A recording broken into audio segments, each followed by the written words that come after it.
Like, it take a real motherfucker to get sober. Entrepreneurship is a mindset. It's not necessarily what you do. Because I promise you, if you're doing it for the right reasons, you will be okay. What do we know about trauma scientifically? It changes the chemistry in the brain. We can relate to one another, you know. That's why this camaraderie is so awesome, because we just get it and we don't judge. You can't fight new battles with old tactics. Your thoughts become your words become your actions become your character becomes your destiny. What do you want to be remembered by when you're gone? What's Grounded fam? It's your boy Johnny Gio. Thank you guys for tuning in to the Grounded Phoenix YouTube channel. Welcome to my video diary. This is where I put my shit on blast in hopes of sharing something that may help someone in one way or another. This video is going to be about the impact my life had when I found out my father wasn't my biological father.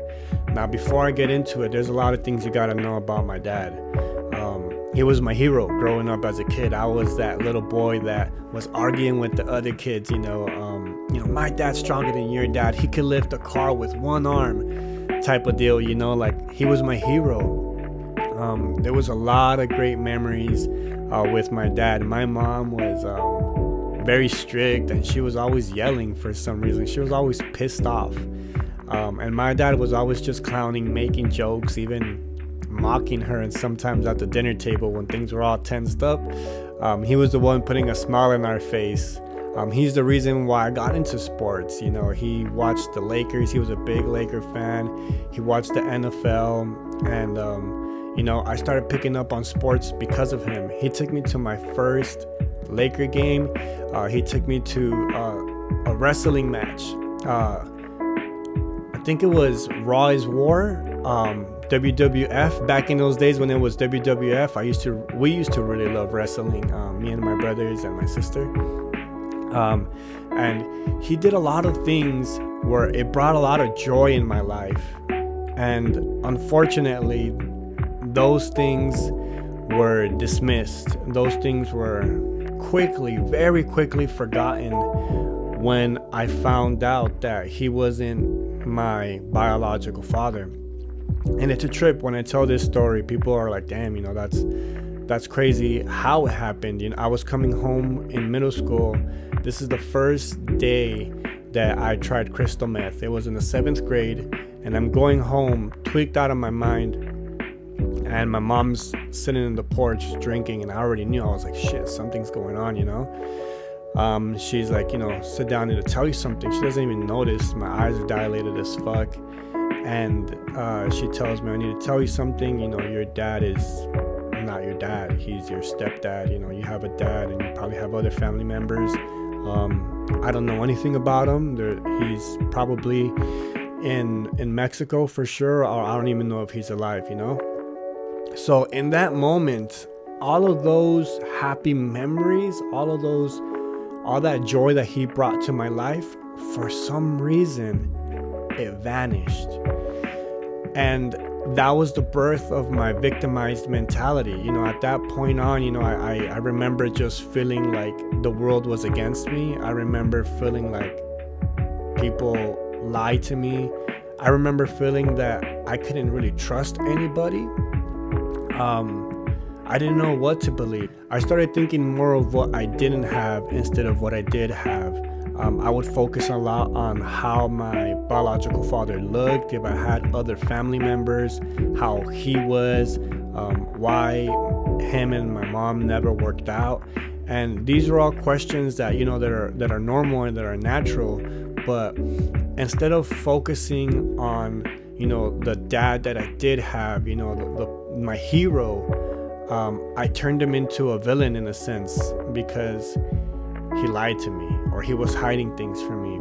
It's unfortunate because that relationship changed from that moment on, and not just the relationship with him, but with my siblings. I just remember being a little bit more distant.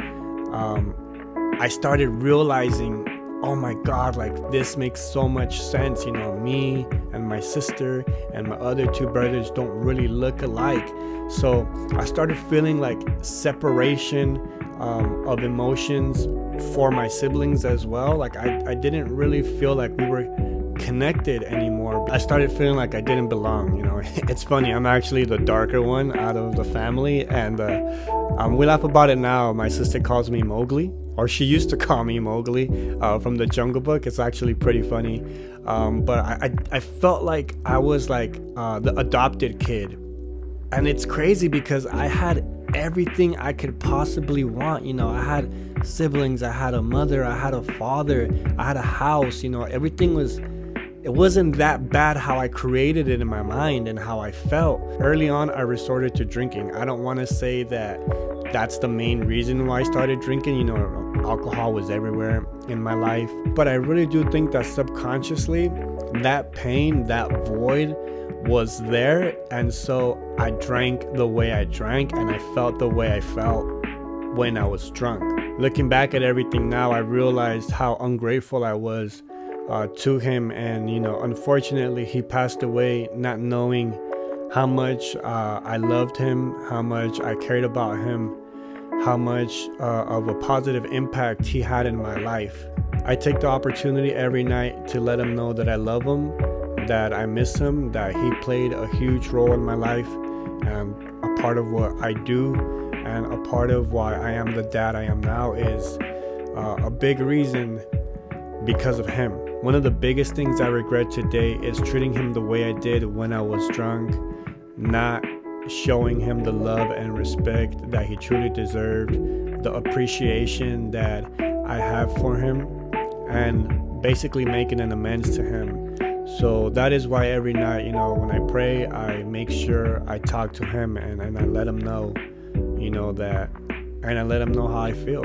It wasn't until I got sober that I realized how much I loved him, how much respect I have for him, and how much pain that I was in because I treated him the way I did, and I didn't get the opportunity to show him while he was still alive. I used to dwell and be sad about the fact that I never met my biological father. I didn't know how he looked. I didn't know if he had any kids, if I had any siblings, if I looked like him, what his personality was like.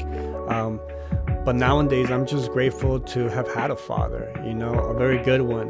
And even though there's some things that I wish I could have done in the past, I know in my heart how much I love him, how much I respect him, and how much he has contributed to the man that I am now sober. Because a lot of things, a lot of his ways, his mannerisms, the way he carried himself have transpired onto me, and for that I'm forever grateful. If there's anybody that has been through anything similar to this, please count your blessings. Be grateful. If you have a stepdad, if you have a stepmom, and they're a good person, let them know you love them. Let them know you appreciate them, because you never know when their last day is going to be. These video diary entries are raw feelings that I feel, real things that I have gone through. It really does help me heal, and hopefully by me putting my shit on blast like that, it has helped you as well. I really appreciate everybody for tuning in. If you guys can please hit the like, subscribe if you haven't already, comment down below if you have any thoughts or feelings. Go ahead and vent yourself. Thank you very much. Peace.